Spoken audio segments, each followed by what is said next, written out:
Hello hello hello hello मेरे प्यारे बच्चों, कैसे हो आप सब लोग। आई होप सब मस्त हैं, ज़बरदस्त हैं। हम कर रहे हैं negotiable instrument act 1881 NI act की 3 क्लासेस ऑलरेडी कर चुके हैं। आज है क्लास 4, जहां लास्ट सेशन में हमने मेजरली बातें करी थी सेक्शन 4, सेक्शन 5, सेक्शन 6 की डिटेलिंग्स पर। आज हम सेक्शन 6 क्योंकि चेक ऑलरेडी पढ़ चुके हैं, उसकी क्रॉसिंग से रिलेटेड मेजरली बातें करेंगे और पेमेंट इन ड्यू कोर्स भी समझेंगे। ठीक है, तो अगर मैं बात कर रही हूँ क्रॉसिंग के बारे में, how does a crossing happen. जैसे मान लेते हैं एक चेक है, इस चेक के कॉर्नर में मैं इस तरीके से 2 पैरेलल ट्रांसवर्स लाइन बना दूं और इसके अंदर लिख दूं let's say account payee only. अब लेट्स से मैंने आपको चेक दिया, मैं ए और आप बी। मैंने जब आपको ये चेक दिया और ऐसे 2 ट्रांसवर्स पैरेलल लाइन लिख कर ड्रॉ करके लिख दिया अकाउंट पे ओनली, तो जब आप अपने बैंक में ये चेक देंगे तो आप ओवर द काउंटर पेमेंट नहीं ले पाएंगे, आपके अकाउंट में ही पैसे जाएंगे। इससे क्या इंश्योरिटी होगी कि जो मेरी लायबिलिटी है कहीं ना कहीं उसकी ट्रेसिंग मेंटेन्ड रहेगी कि आपके अकाउंट में पैसे चले गए, मेरी लायबिलिटी खत्म। ठीक है, तो बड़े क्या बोल रहे हैं, as we have discussed above, by crossing the cheque the drawer instructs the banker to not to pay it over the counter but only credit to the account of the person named therein। Cheque पे जिसका नाम लिखा है, अगर B का नाम लिखा है तो बी के अकाउंट में पैसे डालने हैं, अगर ड्रॉअर ने इस तरीके से क्रॉसिंग कर दी है। बट मैम क्वेश्चन तो ये है कि कौन क्रॉस कर सकता है चेक को। हाँ, वहां पे भी पहुंच रहा है, बट अभी पहले क्रॉसिंग क्या होता है उससे समझ लेते हैं। 3 पार्टीज है जो क्रॉस कर सकती हैं चेक को। कौन? एक तो मैं खुद, जैसे मैं ड्रॉअर हूँ तो मैं खुद चेक को क्रॉस कर सकती हूँ। दूसरा, जैसे ए ने बी को दिया चेक, बी ने सी को दिया, सी ने डी को दिया, अब डी इसे क्रॉस करके ई को देना चाहता है तो पीछे अनक्रॉस रहा चेक, अब जो होल्डर है मतलब डी, वो इसे क्रॉस करके आगे फॉरवर्ड कर सकता है।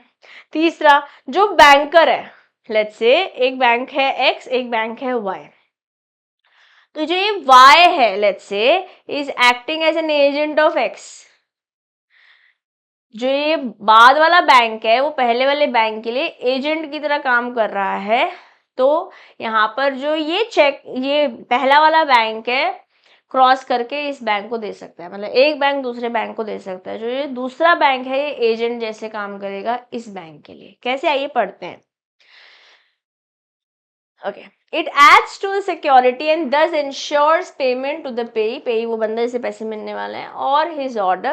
A check may be crossed by any of the following persons. कौन? ड्रॉअर खुद कर सकता है चेक को cross. Holder of the cheque, जैसे मैंने बताया ए ने बी को, बी ने सी को, सी ने डी को, तो डी इस समय होल्डर है। बट ये डी तब कर पाएगा जब पीछे वाली पार्टीज ने क्रॉस नहीं कर रखा होगा। When a check is issued uncrossed, it may be crossed by the holder generally और स्पेशली। जनरली और स्पेशली क्या होता है ये मैं अभी के लिए स्टार मार्क कर रही हूँ, इसके बारे में डिटेलिंग थोड़ी देर में आज मैं बताऊंगी। ठीक है, इसको आज हम ऐसे पढ़ लेंगे कि जिंदगी में कभी भी जनरली स्पेशली बात हो रही हो आप एकदम क्लियर हो, जैसे ट्रंकेटेड। आई होप अब आपको क्लियर होगा, है ना।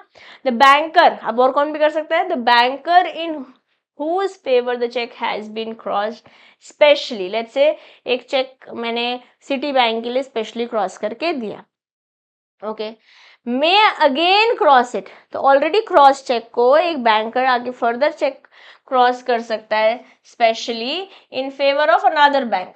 लेट्स से सिटी बैंक ने आईसीआईसी बैंक को, या आज सिटी नहीं है तो हम बोल रहे हैं एक्सिस बैंक ने आईसीआईसीआई बैंक को देना है, जो लेटर बैंक है, मतलब जो बाद वाला बैंक है। मतलब जब मैं बात कर रही हूँ एक्सिस ने आईसीआईसीआई को दिया है, तो जो आईसीआईसीआई बैंक है in such case acts as the agent of the former. क्या बोला था हमने, लेट्स से ये बैंक था एक्सिस बैंक, अब ये एक्सिस बैंक के पास क्रॉस चेक था स्पेशली, अब ये फर्दर इसे क्रॉस करके लेट्स से किसी और बैंक को दे रहा है, ये बैंक है आईसीआईसीआई। तो यहाँ पे जो आईसीआईसीआई है,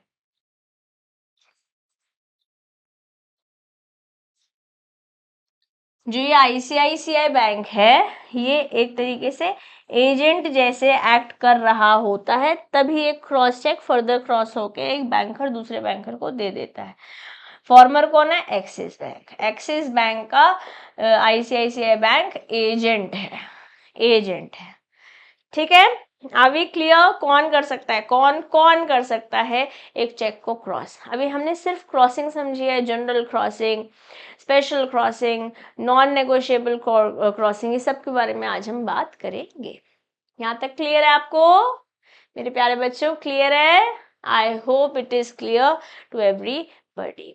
अब ड्यू डेट क्या है बिल की या फिर किसी प्रोमिसरी नोट की? हर एक इंस्ट्रूमेंट जो कि पेबल अदरवाइज एंड डिमांड है, अगर डिमांड में तो कोई डेट नहीं होती, जाके आपने डिमांड किया, हो गया, पेमेंट होनी चाहिए, अदरवाइज डिसऑनर हो जाएगा। डिमांड वाली बिल या नोट को छोड़ के जो भी इंस्ट्रूमेंट है वो ड्यू डेट होती है उन सब की, is entitle to 3 days of grace. अब यहाँ से एग्जाम में क्वेश्चन पूछा जा सकता है। मान लेते हैं जो प्रोमिसरी नोट है उस पर डेट लिखी हुई है 1 September, let's say for example, तो इस 1 September में 3 दिन का, 3 days का ग्रेस पीरियड मिल सकता है। This happens only in case of usance bill या टाइम बिल, ठीक है, जहां पर otherwise then demand bill, otherwise and demand bill को हम बोलते हैं time bill, that is time bill, या इसको हम यूजेंस बिल भी बोलते हैं। ये आपकी बुक में अभी नहीं दिया हुआ है, but since it's a word coming, this is a topic coming, so I have told you about it. Zone सा भी इंस्ट्रूमेंट है, ठीक है, ओके। अब instruments not entitled of grace period, अब ऐसे कौन से इंस्ट्रूमेंट्स है जिन पे ग्रेस पीरियड नहीं मिल सकता है? ऐसे कौन से इंस्ट्रूमेंट्स हैं जिनमें ग्रेस पीरियड नहीं मिलता है? कौन है वो? चेक है, चेक में ग्रेस पीरियड नहीं होता है। बिल और नोट पेबल और डिमांड, डिमांड वाले में कोई 3 दिन का ग्रेस नहीं मिल रहा है। अ बिल और a note in which no time is mentioned, कोई ऐसा बिल या नोट जिसमें टाइम मेंशन नहीं है, तो मैम क्या वो डिमांड नहीं हुआ? चलिए, हमने बोला डिमांड के बारे में तो बात कर लिए, जस्ट इन केस एक ऐसा बिल है जहाँ पर जो डिमांड भी नहीं है और टाइम भी नहीं मेंशन कर रखा है, वो वाले भी कोई 3 दिन का ग्रेस यहाँ पर नहीं मिलेगा। ओके, बट कौन से ऐसे हैं जो एंटाइटल्ड है टू पीरियड ऑफ ग्रेस? कोई भी बिल या नोट जिसमें एक स्पेसिफाइड डेट दिया हुआ है, चेक में नहीं है बट बिल और नोट में ये 3 दिन का ग्रेस मिलता है। ओके, अ बिल और a note payable after site, after site यही होते हैं यूजेंस वाले जिनमें टाइम मेंशन कर रखा है, और a bill or a note payable at certain period on happening of certain event, एक तरीके से कंटिंजेंट हो गया है। बट हमने तो ये पढ़ा था कि मैम कंटिंजेंसी होती नहीं है यहाँ पे, तो डेफिनेट चीज़ें रहती हैं, but it is something that is mentioned in law, क्योंकि अलग अलग केसेस हो सकते हैं, इफ्स एंड बट्स सब कुछ लॉ कवर करता है, इसलिए तीनों ही जगह पर आप ये 3 दिन का ग्रेस एंटाइटल्ड है। कहाँ? जहाँ बिल में या नोट में डेट मेंशन कर रखी है, जो कि आफ्टर साइट है, एट साइट तो डिमांड होते हैं, आफ्टर साइट वाले बिल या नोट है, या इस तरीके का कोई बिल या नोट है जहाँ पर कुछ डिपेंडेंसी है on certain event at a certain period, किसी पीरियड पर, at a certain period on happening of certain event. Okay, am I clear? प्यारे बच्चों, बहुत इंपॉर्टेंट बात करी है जस्ट अभी अभी हमने। तो अगर मैं टाइम बिल के बारे में बात कर रही हूँ या टाइम नोट के बारे में बात कर रही हूँ, it becomes due on the last day of the grace period, let's से 10th of September लिखा हुआ है, तो ये कब ड्यू बनेगा? अगर कोई बिल है या कोई नोट है जिसपे जो ड्यू लिखा हुआ है, जो डेट मेंशन कर रखी है, वो कर रखी है 10 सितंबर, बट यहाँ पर ये ड्यू कब होगा? ड्यू होगा 10 + 3 days, तुम बोले तो हम इसको 13th of September बोल सकते हैं कि ड्यू कब होगा? When does it become due? It becomes due on the last day of the grace period. Am I clear once again to everybody?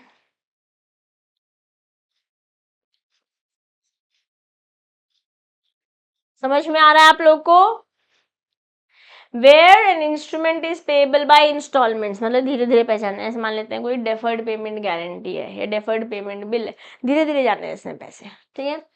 Each instalment, actually guarantee negotiable नहीं होगी तो it will be deferred payment bill या deferred payment note है। Each instalment is due 3 days after the fix period. Let's say for example एक promissory note की series है, ठीक है, ए बी सी डी, ठीक है, या इसको ऐसे बोल सकते हैं ए की प्रोमिसरी नोट है, इसे इस तरीके से लेते हैं।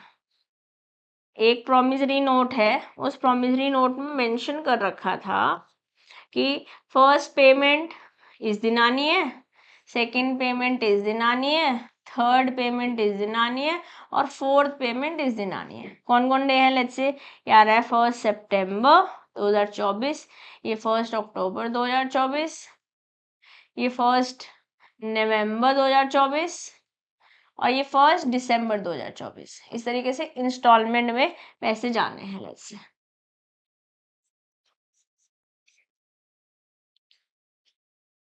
अब ये समझिए कि प्रोमिसरी नोट और बिल ऑफ एक्सचेंज में ही ये पॉसिबल है, तो मैं लिख देती हूँ प्रोमिसरी नोट और बिल ऑफ एक्सचेंज। ओके, तो जिस दिन डेट लिखी हुई है उसमें 3 दिन ऐड कर लो, +3। जिस दिन डेट लिखी हुई है उसके 3 दिन ऐड कर लो, 3 दिन ऐड कर लो, 3 दिन ऐड कर लो, ठीक है। तो ये हो जाएगा 3 सितंबर या 4 सितंबर, ओके, हो जाएगा 4 अक्टूबर या 4 नवंबर और 4 दिसंबर, जो last day of the grace period है। +3 हुआ है ना? Are we clear? If the due date falls on a public holiday, the bill becomes due on immediate preceding business day. मान लेते हैं ये था थर्सडे, ये फ्राइडे, ये सैटरडे, और लेट्स से ये सैटरडे एक पब्लिक हॉलीडे थी। लेट्स से ये सैटरडे एक पब्लिक हॉलीडे था, ठीक है, और फिर संडे आ गया, ये भी एक पब्लिक हॉलीडे है, तो अब Monday will be the last day of the grace period.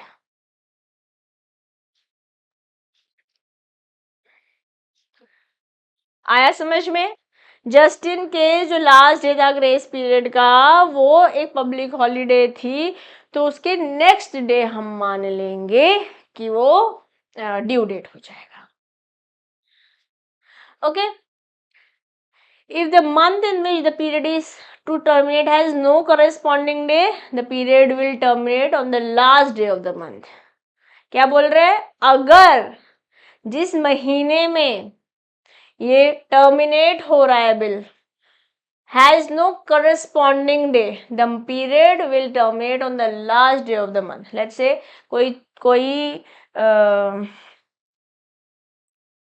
जो ड्यू डेट थी लेट्स से 31 अगस्त थी, अब 30 days या 1 month का पीरियड था, लेट्स से 1 month का पीरियड था, तो 1 month का पीरियड लेट्स से इस सितंबर 31 सितंबर, और 31 सितंबर तो है ही नहीं, तो 30 सितंबर को ले लेंगे।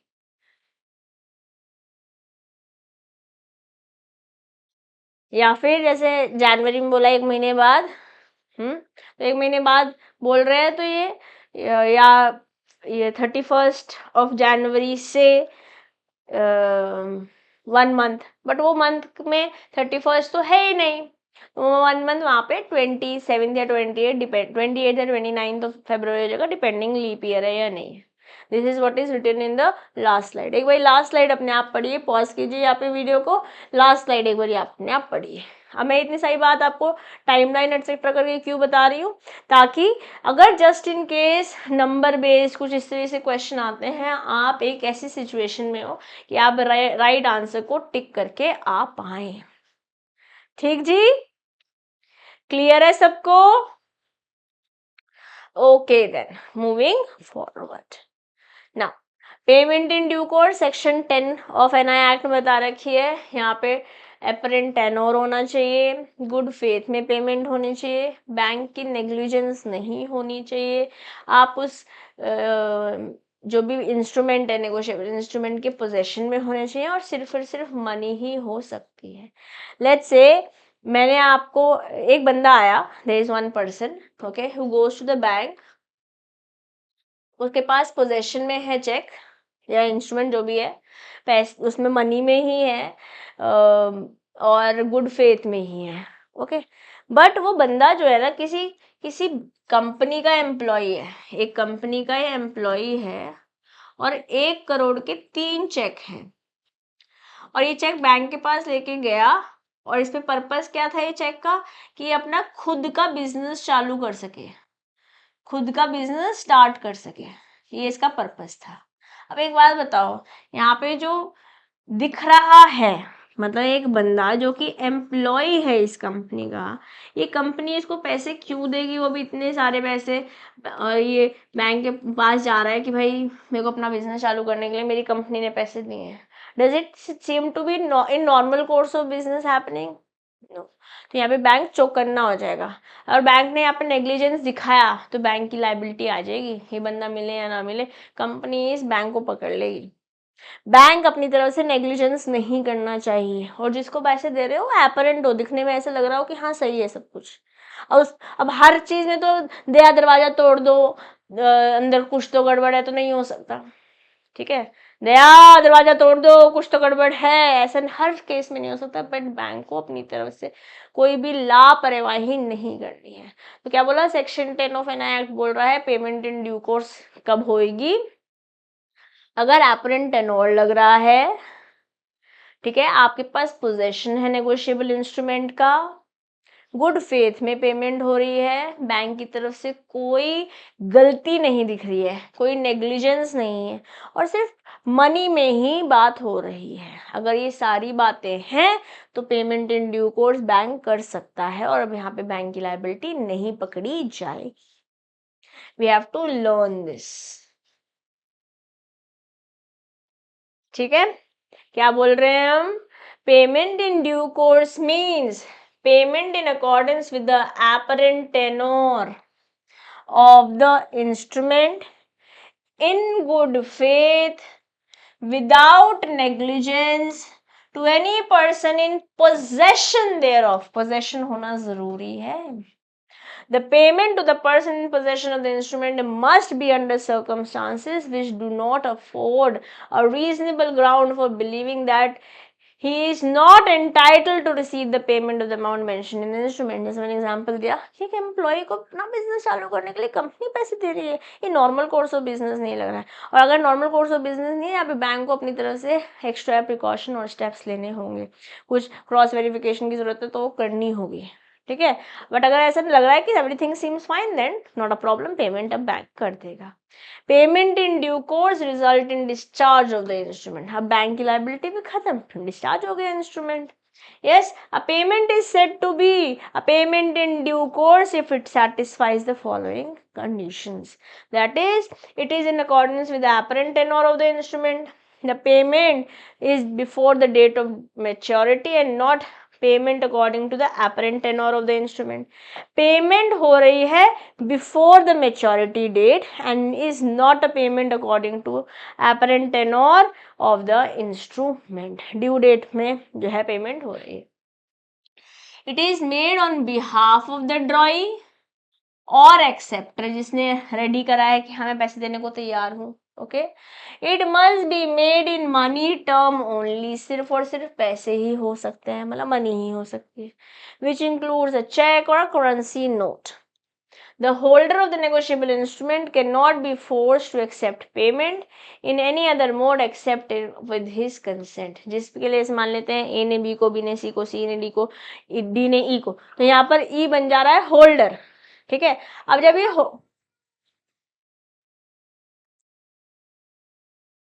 तो ये जो ये होल्डर है ना, इस होल्डर के कंसेंट से ही, जहां ये होल्डर बोल रहा है पैसे डालने हैं वहीं पर ही आप पैसे डालेंगे, चाहे वो अकाउंट में है या कैश है, जैसे भी है, okay.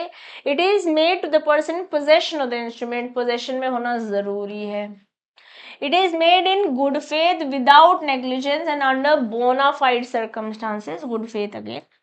It is if a cheque bears forged signature of the drawer, जाली दस्तखत हैं, The payment will not be payment in due course if the banker fails to exercise necessary care. इसका मतलब यहाँ पे बैंक ने ड्यू डिलिजेंस नहीं किया,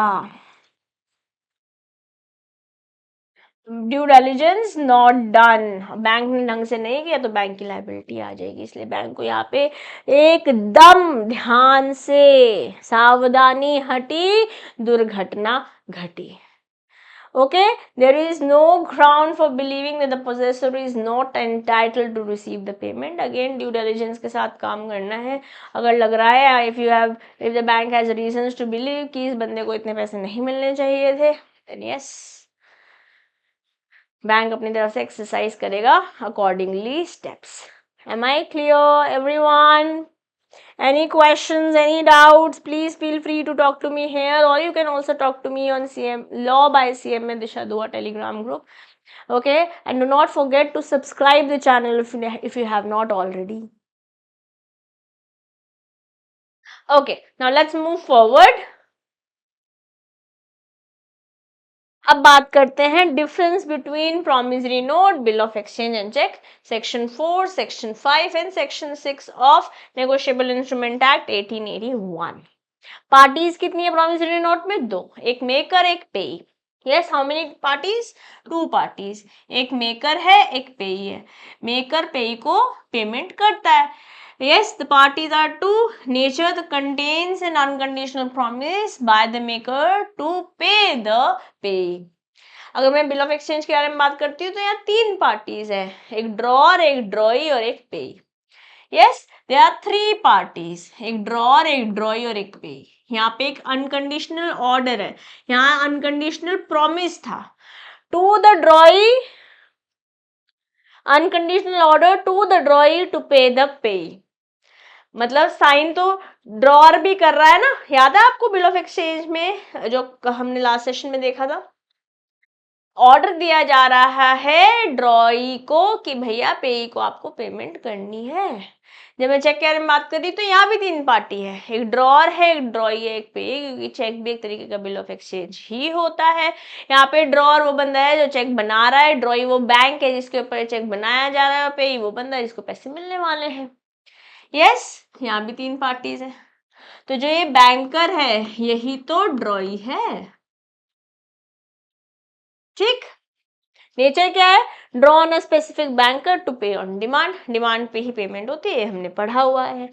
एक्सेप्टेंस यहाँ पे नेसेसरी नहीं है, यहाँ नेसेसरी है if the bills are payable after sight, मतलब जब कोई ड्यू डेट है. और यहाँ पर चेक में भी एक्सेप्टेंस नेसेसरी नहीं है. एक्सेप्टेंस यहाँ तो लगेगी ना, क्योंकि बिल ऑफ एक्सचेंज में सामने वाला बंदा साइन करेगा कि हाँ मैं रेडी हूँ पेमेंट करने के लिए. लायबिलिटी यहाँ पे मेकर की रहती है, प्राइमरी और एब्सोल्यूट रहती है. लायबिलिटी यहाँ पे ड्रॉयर की is conditional and secondary upon the payment by the ड्रॉई. तो मतलब पैसे तो ड्रॉई ने देने हैं, बट लेट्स से ड्रॉअर ने इसे किसी को एंडोर्स कर दिया तो उसकी लायबिलिटी सेकेंडरी हो जाएगी. चेक में liability of the drawer is conditional and secondary upon the payment of the banker. Payment कौन करने वाला है? बैंकर करने वाला है. नोटिस ऑफ डिसऑनर, यहाँ पे नोटिस की जरूरत नहीं है, यहाँ पे जरूरत है और यहाँ पर भी नहीं है ना. नोटिस देना पड़ता है थ्रू योर एडवोकेट और लॉयर. उसकी डिटेलिंग हमारे सिलेबस में नहीं है, बस इसे इतने से समझते हैं कि बिल ऑफ एक्सचेंज में नोटिस देना पड़ता है. ठीक है. अब payable, it is payable on demand या फिर आफ्टर अ स्पेसिफाइड टाइम. ऐसे यहाँ पर भी डिमांड, यहाँ पे भी आफ्टर साइट, बट यहाँ पे सिर्फ और सिर्फ ऑन डिमांड है. Even to bearer if so made possible. Okay, now it cannot be made payable to bearer on demand on or even after a certain period.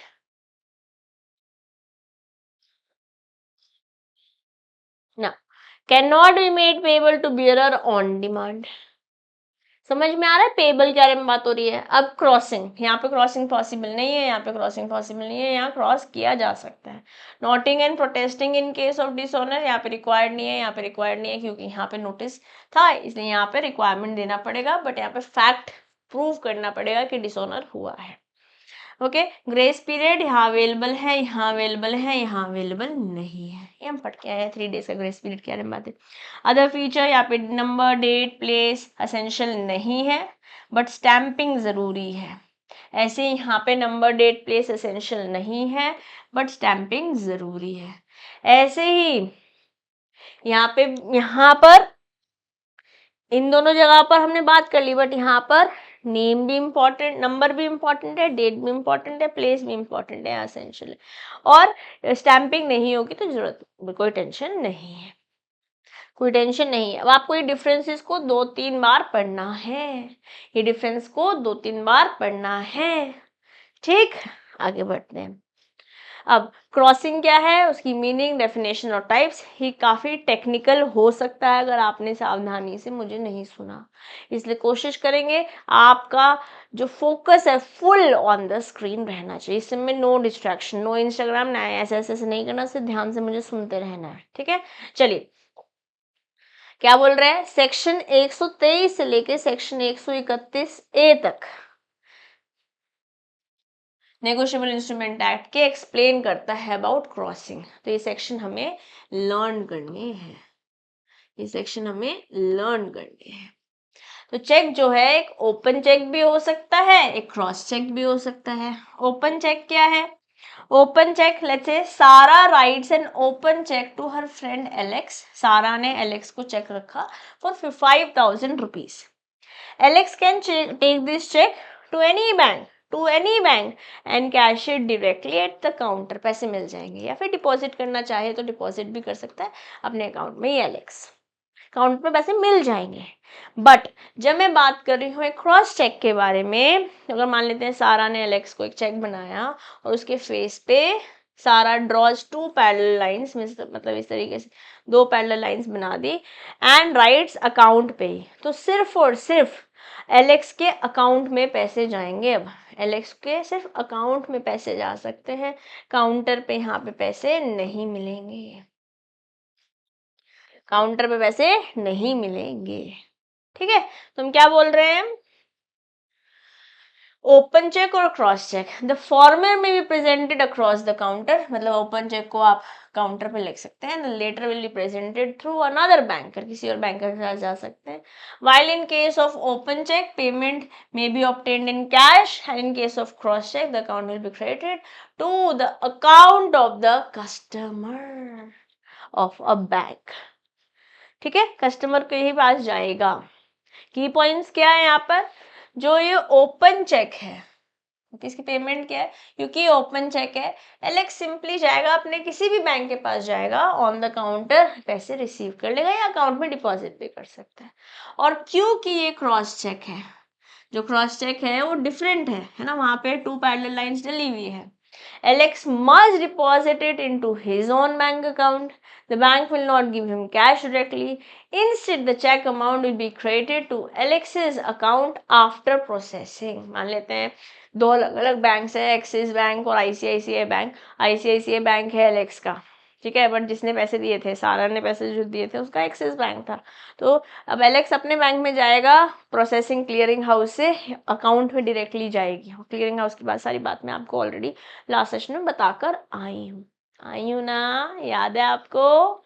चलो अब अगर मैं बोलूँ ओपन चेक क्या है, open cheque does not have any crossing, whereas a cross check have 2 parallel lines drawn on its face either with or without additional words। simply ऐसे 2 transfer lines लगा सकते हैं पैरेलल, या फिर उसके अंदर कुछ लिख सकते हैं। There could be a possibility, जैसे कि account payee not negotiable, can be cash at the cheque counter और deposited, must be deposited in the account and cannot be cashed directly.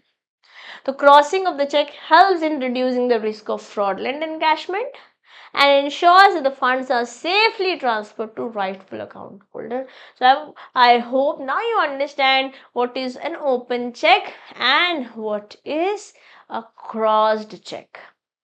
ठीक, चलिए फिर अब क्रॉसिंग, जैसे मैंने बताया सेक्शन 123 से लेके सेक्शन 131A में हम क्रॉसिंग के बारे में बात करते हैं। तो क्रॉसिंग क्या है, the act of drawing 2 diagonal और transverse parallel lines on the face of the cheque is called crossing of the cheque. या इसको दूसरे शब्दों में बयां किया जाए तो cross cheque is one which has two parallel transverse parallel lines. Crossing is a direction to the banker कि भैया अकाउंट में ही सिर्फ पैसे जाएंगे। Direction to the banker not to pay the money across the counter. Across the counter पैसे नहीं मिलेंगे जब क्रॉसिंग हो रखी है। It means the banker should pay only through banker. Account से ही पैसे जाएंगे। एजेंडा क्या है? फ्रॉडलेंट एक्टिविटीज रोकना चाह रहे हैं हम, रिस्क कम करना चाह रहे हैं हम। Yes, so the main object of crossing to give protection and safeguard to the owner of the check. The cross check cannot be paid across the counter, but it should be paid only through the account with the bank, who may be either the drawee banker और the different bank. हो सकता है जैसे जिस जिस check पे जिसका नाम लिखा हुआ है वो ड्रॉई बैंकर होगा। जैसे मान लेते हैं मैंने आपको चेक दिया, मेरा बैंक एक्सिस बैंक, आपका बैंक HDFC बैंक, तो मेरा बैंक का चेक मैंने बना के दिया तो ये ड्रॉई बैंक है। तो हो सकता है ड्रॉई बैंक के अकाउंट में जा रहा हो, अगर आपका बैंक भी ये सेम है। अगर आपका बैंक डिफरेंट है तो दूसरे बैंक के अकाउंट में जा सकता है। ये बात यहाँ पर लिखी हुई है। If it is to be misutilized, it can be traced very easily. पता चल ट्रेसिंग हो पाएगी, है ना। And the fraudulent person can easily be detected, क्योंकि यहाँ पर तो अकाउंट में ही पैसे जा रहे हैं, अकाउंट में ही मनी जा रही है। ठीक जी, चलिए फिर कुछ इस तरीके से क्रॉसिंग होती है। बैंक का यहाँ पे लोगो लगा हुआ होगा। जो ये बैंक है यही तो ड्रॉई बैंक है, ठीक है। यहाँ पे लिखा हुआ कितने रुपए देने हैं, फिगर में भी होगा, नहीं यहाँ पे वर्ड्स में होगा, वर्ड्स में भी होगा, फिगर में भी होगा। जिसने पेमेंट करनी है, जिसने पे करना है, मतलब जो ड्रॉअर है उसका सिग्नेचर भी होगा यहाँ पर, और बाकी सारी डिटेल्स लिखी हुई होगी। ओके, पे यहाँ पे बंदे का नाम लिख रखा, यहाँ फुल नेम लिख रखा होगा किसको देना है, तो यहाँ पे ही आ जाएगा जिसको पेमेंट मिलने वाली है। ठीक है। हाँ, अब क्रॉसिंग जो है जनरल भी हो सकती है, स्पेशल भी हो सकती है, मैंने अभी थोड़ी देर पहले बताया था। अब इसकी डिटेलिंग हमारी बुक में दी हुई है, बट उससे ज़्यादा बेटर तरीके से मैं भी आपको एग्जांपल्स के थ्रू बताऊंगी। पहले जनरल क्रॉसिंग देखेंगे, फिर स्पेशल क्रॉसिंग के बारे में बात करेंगे। जनरल क्रॉसिंग पहले देखते हैं।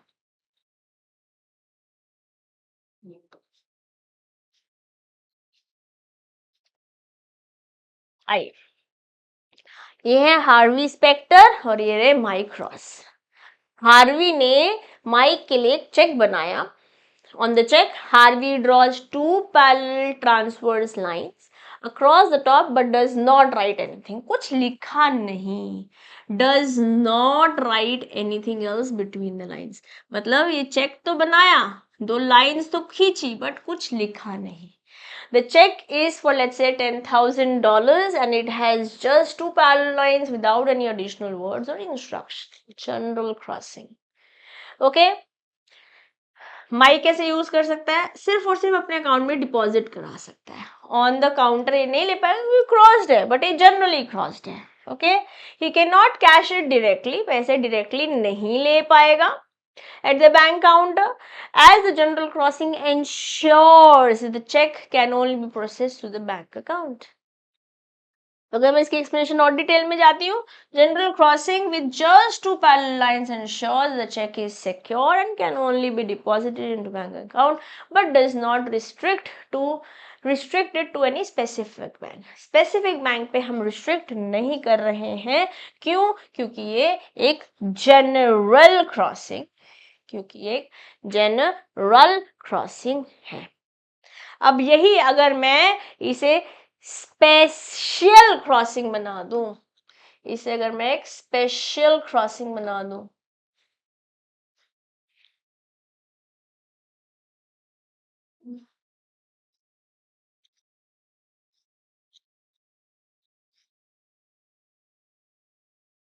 यहाँ पे एग्जाम्पल ले लेते हैं, है ना, सूट्स वाले ही बंदे पकड़ लेते हैं। हमारे पास जेसिका पियर्सन है एंड लुइस लिट है।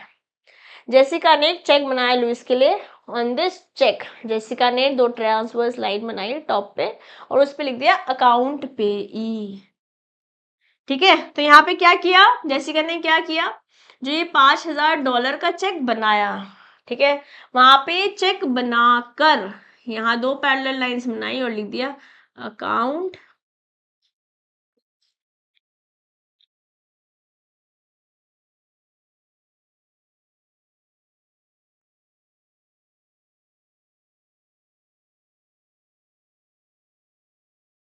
अकाउंट पेई। ठीक है, 2 ट्रांसफर लाइन तो बनाई बट उसके साथ कुछ लिख भी दिया। तो अब लुइस को ये अकाउंट डिपॉजिट करना है चेक को अपने बैंक में, ठीक है, and specifically need to be deposited through the bank where Jessica has an account. Let's say Jessica का अकाउंट जो है वो एक्सिस बैंक में है, ठीक है, और लुइस का अकाउंट जो है वो आईसीआईसीआई में है।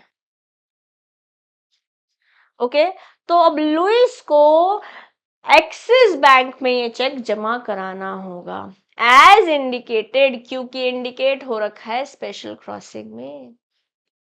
This additional instruction makes the check more secure and ensures that it is processed through a specific banking channel.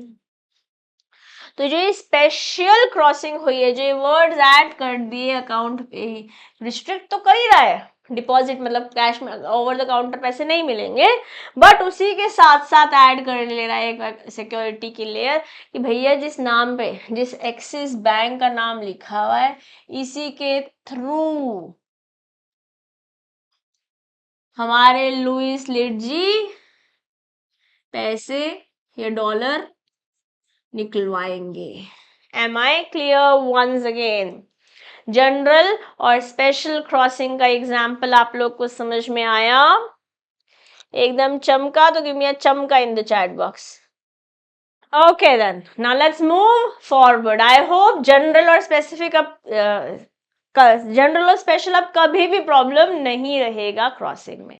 तो अगर गाइस समरी करते हैं तो जनरल क्रॉसिंग में हार्वी ने 2 पैरेलल लाइंस बनाई और यहाँ पे माइको अकाउंट में ही डिपॉजिट करना है। अब जो हार्वी है, there could be only lines जिसमें विद वर्ड्स के साथ भी आ सकता है, विद और विदाउट वर्ड्स।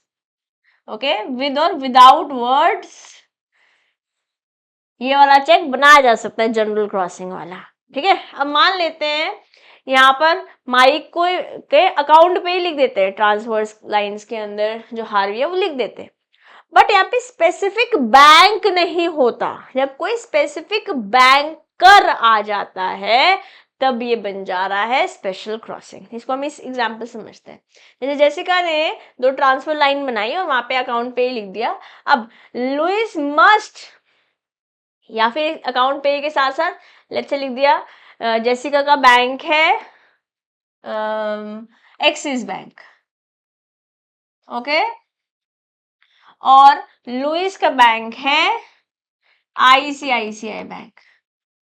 ओके, अब जो ये अकाउंट पे ही बनाया, ठीक है, और यहाँ पे लेट्स से अकाउंट पे ही लिखकर यहाँ आईसीआईसीआई लिख दिया, तो यहाँ पे डिपॉजिट भी, जो डिपॉजिट भी होगा वो उसी बैंक में होगा जो यहाँ लिखा हुआ है।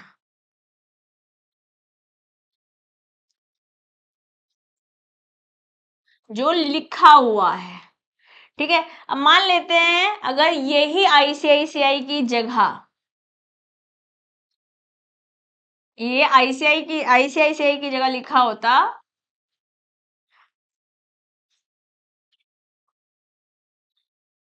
एक्सिस बैंक, तो ये डिपॉजिट कहाँ होता? ये तो ए था, बी में डिपॉजिट अपने अकाउंट में नहीं होता, तो डिपॉजिट होता एक्सिस बैंक में। सो बेसिकली यहाँ पर हम एक बैंक को भी उस स्पेसिफिक बैंक के थ्रू ही बातचीत चलाएंगे जो कि स्पेशल क्लॉज में लिखी होगी। अब ये जो एग्जाम्पल हमने देखा माइक और हावी वाला, सॉरी, यहाँ पे it could be with some words in this transfer line, it could be without some words in the transfer line also. It could be with or without words. ये check बनाया उस पे, ठीक है। बस ध्यान देंगे यहाँ पर, ध्यान क्या देंगे यहाँ पे, स्पेसिफिक बैंक नहीं है, स्पेसिफिक बैंक वाली डायरेक्शन नहीं है। Am I clear? Are we good? ठीक है, समझ में आ रहा है आप लोग को? Are we clear? All of you. अगर अभी भी क्लियर नहीं है कोई टेंशन नहीं है, अभी मैं आपको पढ़ाऊंगी वहां पे क्लियर हो जाएगा, ठीक है। चलिए आगे बढ़ते हैं, लेट्स मूव फॉरवर्ड। सेक्शन 123, अभी हमने एग्जाम्पल्स देख लिए, अब देखते हैं क्या बोल रहा है हमारी book. Okay, where a cheque bears across its face an addition of words and company or any abbreviation thereof between two parallel transverse lines of two parallel transverse lines simply, दो parallel line ड्रॉ कर दो, ये या तो ऐसे या फिर इसके अंदर कुछ लिख दो, दोनों ही तरीके से जनरल क्रॉसिंग है। either with or without the words not negotiable, the addition shall be deemed as a crossing and the check shall be deemed to be generally crossed। यहाँ पर दो ट्रांसफर लाइंस हैं जो एसेंशियल है किसी general crossing के लिए। The line should not occupy printed letters and numbers और एनी सच मैटर्स, कुछ भी मतलब चेक में जो भी लिखी हुई जगह होगी, प्रिंटेड जगह होगी, उस पे ये लाइनें नहीं आनी चाहिए, ब्लैंक जगह पर ही आनी चाहिए। Okay, these lines are generally drawn on the left side, मैंने लेफ्ट साइड पे ड्रॉ करा है। Okay, the words and company or and co may be written between the transverse lines, but these words are not compulsory। लिखना और ना लिखना कोई ज़्यादा ज़रूरी नहीं है। The crossing itself is sufficient, however, it is a practice of people to write those words। The words not negotiable may be added to crossing, but these themselves do not make constitute a crossing। इस खाली words लिखने से आपकी crossing नहीं हो रही है, parallel line draw करने से क्रॉसिंग हो रही है, ठीक है। वर्ड्स लिखना चाहो तो लिख सकते हो, नहीं लिखना चाहो तो नहीं लिखो। Okay, like this. अब देखो आपने अकाउंट पे ही लिखा है, नॉट नेगोशिएबल लिखा है, ये जनरल का ही है, बट अगर ये स्पेसिफिक बैंक आ जाता, स्पेसिफिक बैंक के लिए कर रहे होते तो ये जनरल नहीं होती, ये स्पेशल क्रॉसिंग हो जाती है फिर उस केस में, इन केस, इसलिए तो मैंने अगर लिखा है, ठीक है। अब सेक्शन 123 में देखा हमने जनरल क्रॉसिंग, इफेक्ट क्या है जनरल क्रॉसिंग का, यहाँ पे डायरेक्शन दे रहा है बैंक को पैसे दे दो भैया। सेक्शन 126 बोल रहा है कि when the cheque is cross generally the banker on whom it is drawn shall not pay it otherwise to a banker, account में ही डालना है। Okay, therefore this type of check cannot be paid at counter, ऐसे check को counter पे पे नहीं किया जाता। The payment should be made through an account only, thus the general crossing gives protection and avoids fraudulent withdrawals। General crossing से fraudulent withdrawals तो at least आपके बच जाएंगे।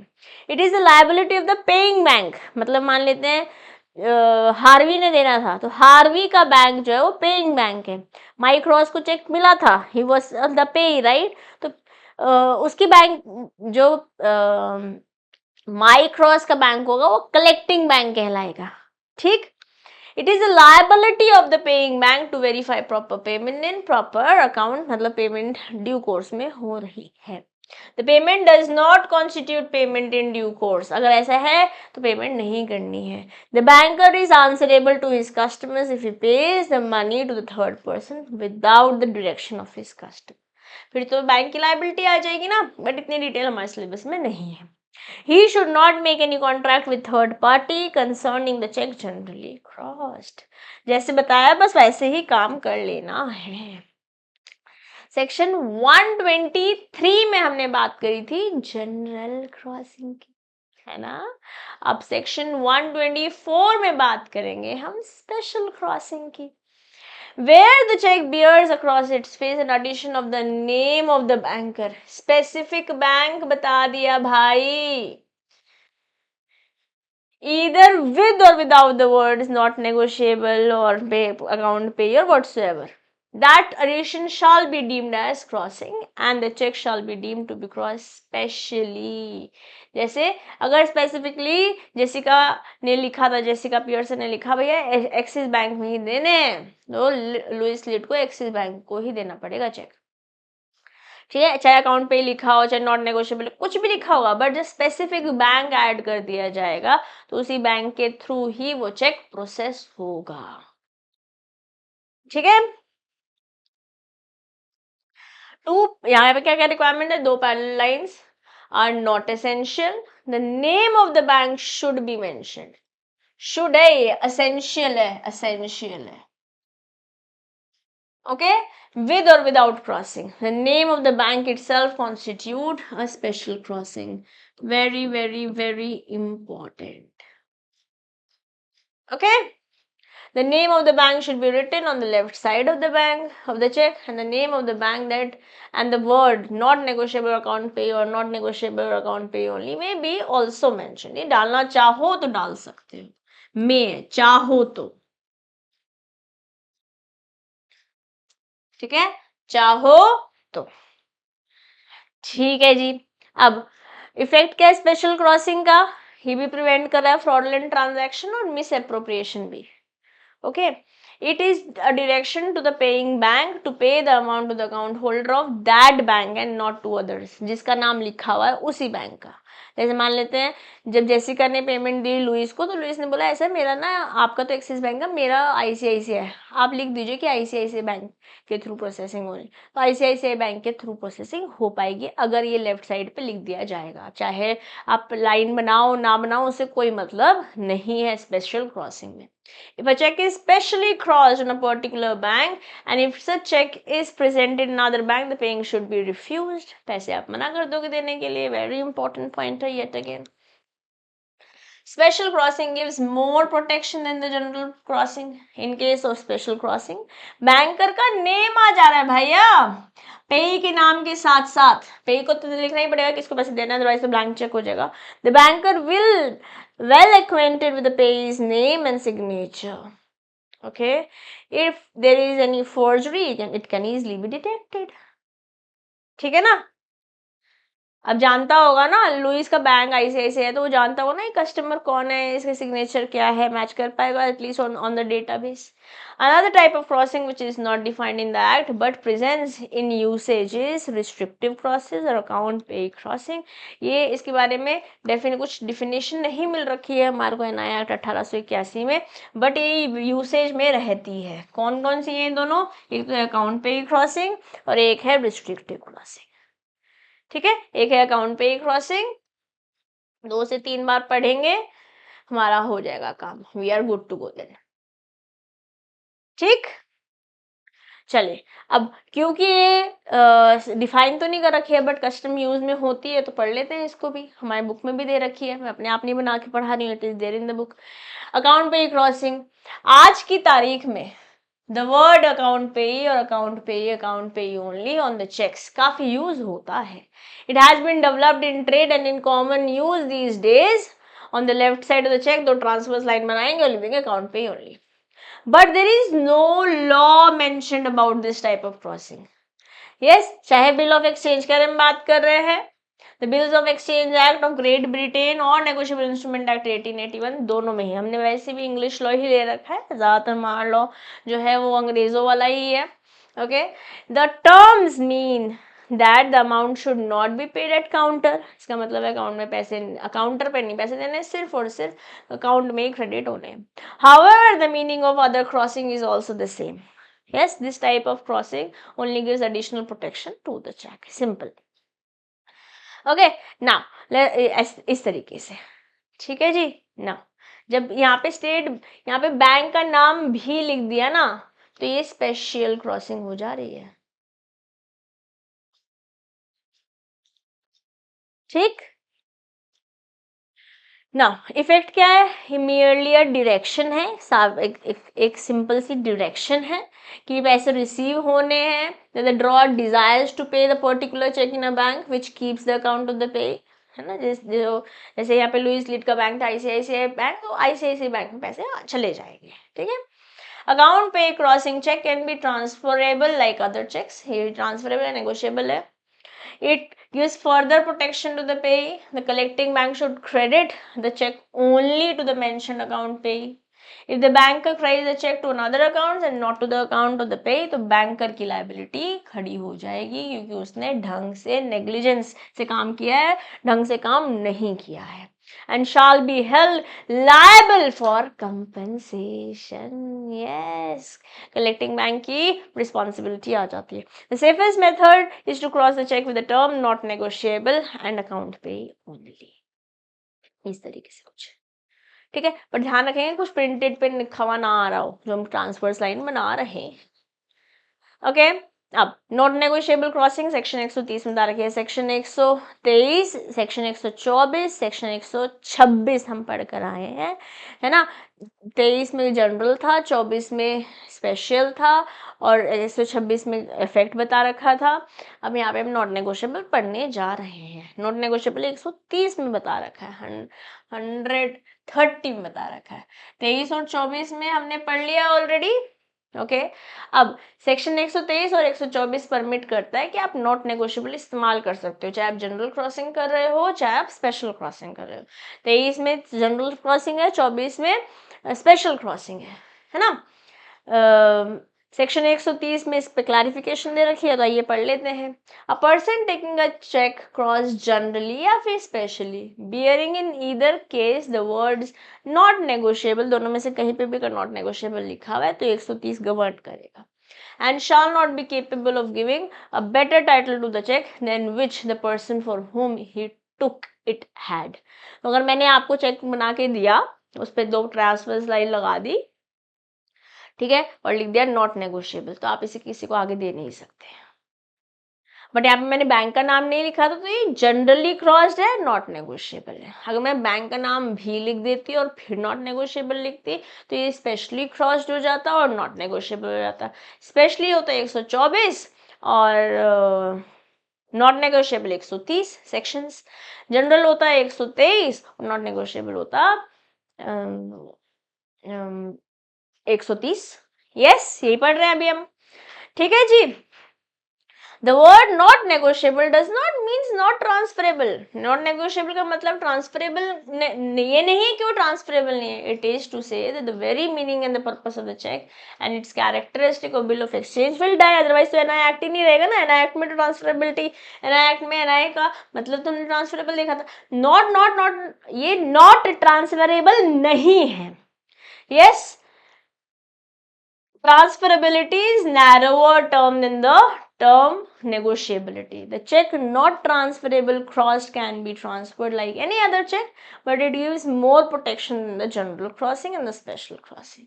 तो एक तरीके से इसे warning समझ लो, warning to paying and collecting bank कि भैया ध्यान से केयरफुली काम करने का है, ठीक है। क्योंकि नेगोशिएबल इंस्ट्रूमेंट में ट्रांसफरेबल है ना, तो इसका मतलब अगर नॉट नेगोशिएबल लिखा है, इसका मतलब ये नहीं कि आप ट्रांसफर नहीं कर सकते। Normal transfer as an NI act में से एनआई को करते हैं वैसे कर सकते हैं, बस यहाँ पे चाहे वो जनरली क्रॉस है चाहे स्पेशली क्रॉस है, बैंक को एक तरीके से डायरेक्शन देना है, थोड़ा ध्यान से काम करने का है जब नॉट नेगोशिएबल लिख दिया है तो। वार्निंग है, इट्स अ वार्निंग, ठीक। चलिए, जैसे जेसिका ने एक चेक बनाया हार्वी के लिए $5000 का। She draws 2 parallel lines and the top writes not negotiable, ठीक है। चेक का अमाउंट है 5000 पे ही है, इसको पैसे मिलने वाले हैं, ठीक है। Amount crossing 2 parallel line not negotiable लिख दिया है, तो ये नॉट नेगोशिएबल बन गया है under section 130 of NI act.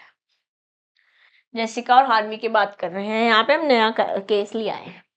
अब यहाँ पे हार्वी रिसीव करेगा चेक और अपने अकाउंट में वैसे जमा कर पाएगा।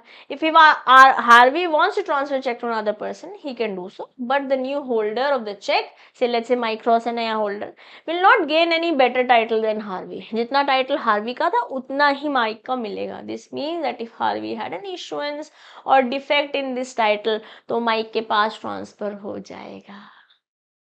वैसे हमने कहा टाइटल ट्रांसफर नहीं होता है, पर नॉन नेगोशिएबल दिखाया है, तो जो टाइटल हार्वी का था वही टाइटल माइक का होगा. Mike would also inherit the same. Very very important.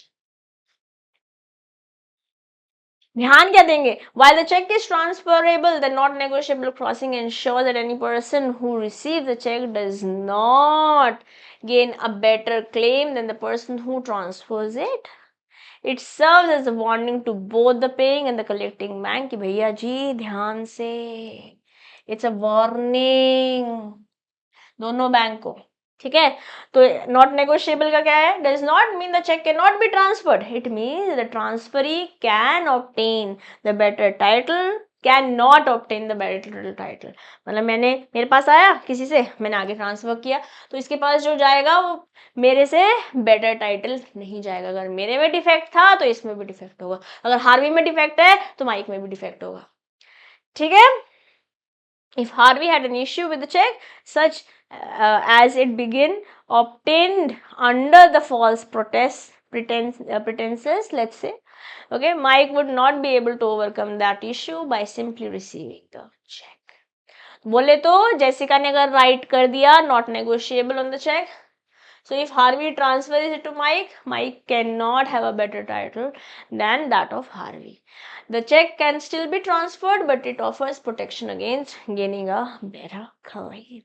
बहुत इजी, बहुत इंपॉर्टेंट. आई होप अभी तक आपको सारी तरीके की क्रॉसिंग जो मैंने पढ़ाई है समझ में आई होगी.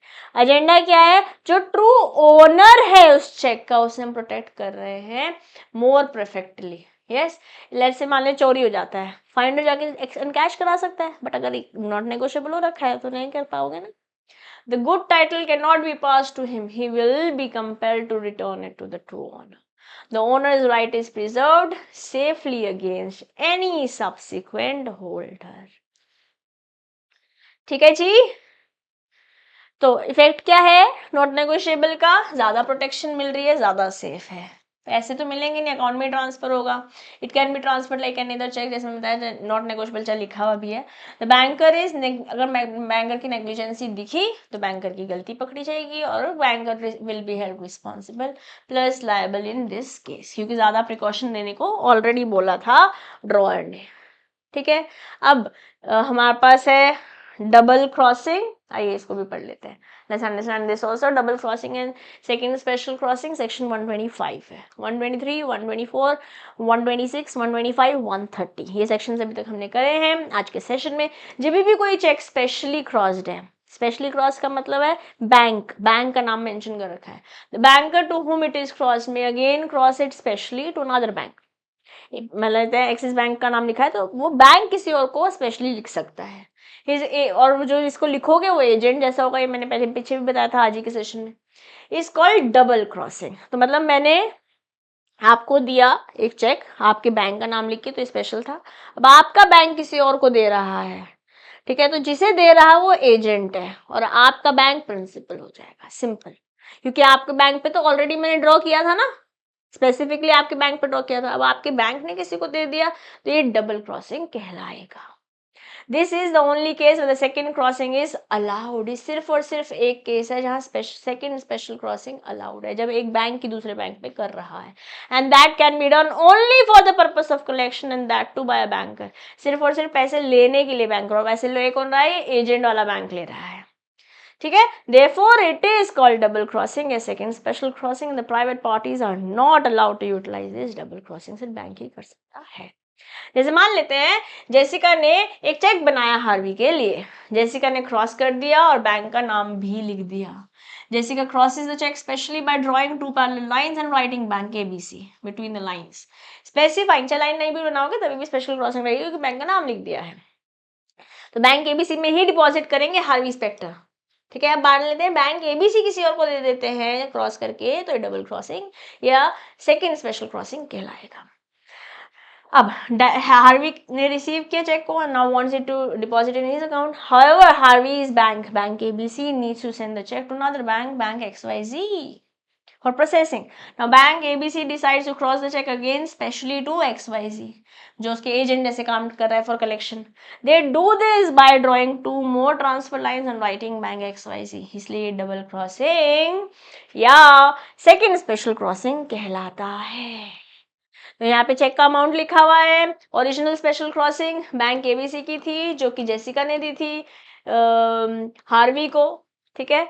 अब दो एडिशनल लाइन बनाई बैंक XYZ ने, तो यहाँ पे बैंक एबीसी ने XYZ को दी डबल क्रॉसिंग करके फिर से, ठीक है। तो ये सेकेंड डबल क्रॉसिंग हुई। बेसिकली यहाँ पे XYZ बैंक एजेंट की तरह काम कर रहा है इस ABC प्रिंसिपल बैंक के लिए, कलेक्शन कर रहा है पेमेंट, क्योंकि ये कलेक्टिंग बैंक है ना from the paying bank Jessica के बैंक से। ओके, तो बेसिकली हम क्या बोल रहे हैं, now the cheque has to special crossing. The first special crossing directs the cheque should be processed through bank ABC. The second special crossing by ABC instructs the check should be handled by bank XYZ. Okay, bank XYZ will process the check on behalf of ABC and ensures it reaches to account holder. तो bank XYZ agent है किसका, इसका bank ABC का XYZ agent है। Double crossing या second special crossing is used for handling the check to multiple banks but only for collecting purpose, सिर्फ collection के लिए ही, paying के लिए नहीं होती है। The second special crossing is done by banker and allows the check to be processed further by another bank or the agent of the collection. मैंने example यहाँ पे दिया है। Private individuals इस double crossing का इस्तेमाल नहीं कर सकते हैं। It is allowed only by the banking institution. ठीक है, तो इनिशियल स्पेशल क्रॉसिंग जेसिका ने क्रॉस किया, डबल क्रॉसिंग फर्दर क्रॉस किया इस एबीसी बैंक ने XYZ बैंक को। इससे क्या हो रहा है, हैंडलिंग और कलेक्शन चेक का मल्टीपल बैंक्स के थ्रू इंश्योर हो रहा है कि ढंग से हो, ये तो है, बट उसी के साथ साथ bankers are also allowed to perform double crossing. ये कंसेप्ट भी हमको समझ में आ गया है under section 125 of NI act 1881। ठीक है, तो नॉट नेगोशिएबल क्रॉसिंग में जेसिका ने नॉट नेगोशिएबल लिखा था, सो इफ हार्वी ट्रांसफर, तो आई थिंक रिपीट हो गया, इट इज बिन रिपीटेड। ठीक है, इफेक्ट क्या है, double crossing is not permitted in general public, इसे स्पेशल में अलाउड है। Okay, it is a practice to cross on the face of the check at the left side, but in case of double crossing the regular practice to cross at the back side of the check where the sufficient space is not available। वैसे तो on the left side general practice है, but पीछे भी कर सकते हैं यहाँ पर, क्योंकि स्पेस ही नहीं होगी यहाँ पर। सेक्शन 127 बोल रहा है where a check is crossed specially to more than one banker except where the cross to an agent of the purpose of the collection, the banker on whom it is drawn shall refuse the payment thereof। तो यहाँ पे ड्रॉई bank मना कर देगा अगर agent के अलावा कोई और बैंक आ गया है तो। ठीक है, ऐसे XYZ एजेंट था, ABC था, ABC और XYZ बैंक के अलावा कोई और बैंक आ जाता है तो जो जेसिका का बैंक है वो मना कर देगा, मैं पेमेंट नहीं दूंगा। ठीक, सेक्शन 127 बोल रहा है it means that it is necessary in all cases to specify in the second special crossing that the banker in whose favour it is made is an agent of the first banker for collection. तो ABC को लिखना पड़ेगा कि XYZ मेरा agent है, तभी Jessica Pearson का bank इस XYZ को पैसे देगा ऑन बिहाफ ऑफ ABC। ठीक है, जो ABC है वो हार्वी का बैंक था। ओके, कौन कौन चेक को क्रॉस कर सकता है तो ऑलरेडी हम पढ़ चुके हैं ना। Where check is crossed generally, the holder may cross it specifically. Where the check is crossed generally or specially, the holder, अच्छा हम पहले नॉर्मली पढ़ के आए थे, अब हम क्रॉसिंग के बारे में बात कर रहे हैं। तो जब क्रॉस जनरली है होल्डर ले लेगा, जब चेक क्रॉस जनरली है स्पेशली है तो होल्डर, जैसे कि वर्ड लिखा हुआ है नॉट नेगोशिएबल सेक्शन 130 उसके अकॉर्डिंग चल लेंगे।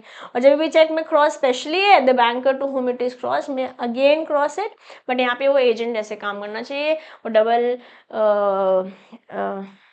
डबल क्रॉसिंग या second special crossing under section 125 कहलाएगा। पढ़ लिया है सब कुछ हमने, we have already studied about it in detail. अब डिसऑनर है चेक का, इसको हम नेक्स्ट सेशन में पढ़ेंगे। Will try to wrap this chapter in the next session. Yes, बस एक छोटा सा टॉपिक है, ठीक है। तो ऐसा करेंगे,